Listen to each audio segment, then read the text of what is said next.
प्राचीन ग्रंथों में वर्णित 7 करोड़ मंत्रों में श्री हनुमान जी की पूजा का विशेष उल्लेख मिलता है। श्री बालाजी के नाम से प्रसिद्ध श्री हनुमान जी समूचे भारत में पूजे जाते हैं।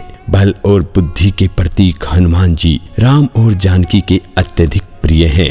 अतुलनीय बलशाली होने के फलस्वरूप इन्हें बालाजी की संज्ञा दी गई है।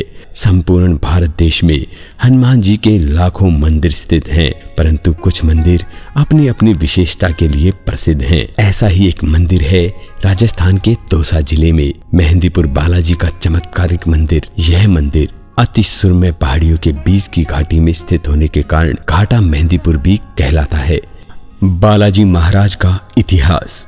काफी दिनों पहले यहाँ घोर बीहड़ जंगल था। श्री महंत जी महाराज के पूर्वज पास के ही गांव में रहते थे।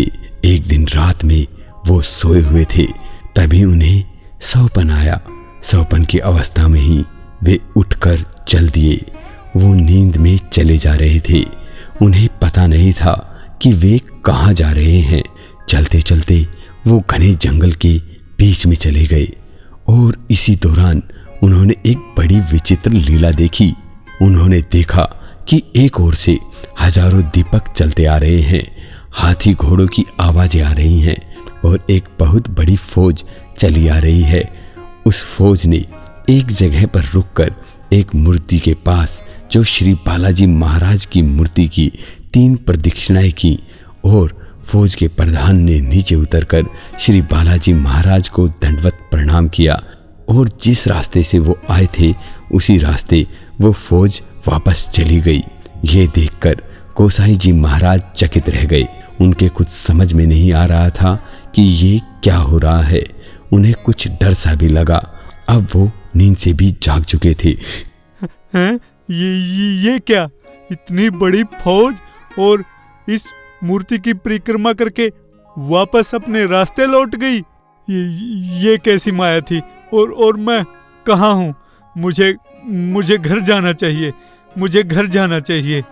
ऐसा कहते हुए वो वापस अपने गांव चले गए, किंतु अब उन्हें रात में भी नींद नहीं आई और जैसे ही थक कर उन्हें नींद आई तो वो सो गए।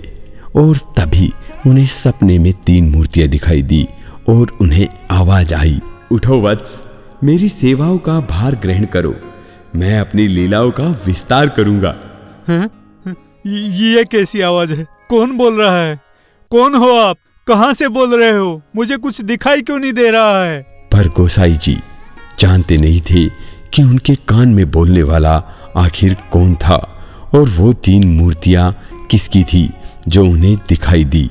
गोसाई जी ने फिर इस बात का ध्यान नहीं दिया और अपनी दिनचर्या में लग गए। लेकिन एक दिन श्री हनुमान जी महाराज ने स्वयं उन्हें दर्शन दिए और कहा, वत्स, तुम जहां रात में सपने में गए थे वही मेरे पूजा का स्थान है। वहां पर मैं खुद विराजमान हूं। तुम वहां पर पूजा करो, मेरी सेवा का भार ग्रहण करो। मैं अपनी लीलाओं का विस्तार अपने आप करूंगा। ऐसा कहकर हनुमान जी महाराज वहां से अंतर्ध्यान हो गए। दूसरे दिन गोसाई जी महाराज उस मूर्ति के पास पहुंचे तो उन्होंने देखा कि चारों ओर से घंटा, घड़ियाल और नगाड़ों की आवाजें आ रही हैं, किंतु दिखाई कुछ नहीं दे रहा। वो सब समझ चुके थे कि ये श्री हनुमान जी महाराज की खुद की माया है।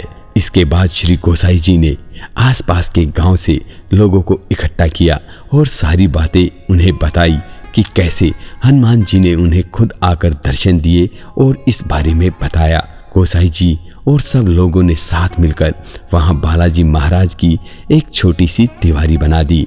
तत्पश्चात उसके बाद वहां पर दूर दूर से गांव के लोग आने लगे और पूजा अर्चना करने लगे। लोगों की मन्नतें पूरी होने लगी और इसी प्रकार से बालाजी महाराज की लीलाओं का विस्तार होने लगा। तो ये थी मेहंदीपुर बालाजी की पूरी गाथा।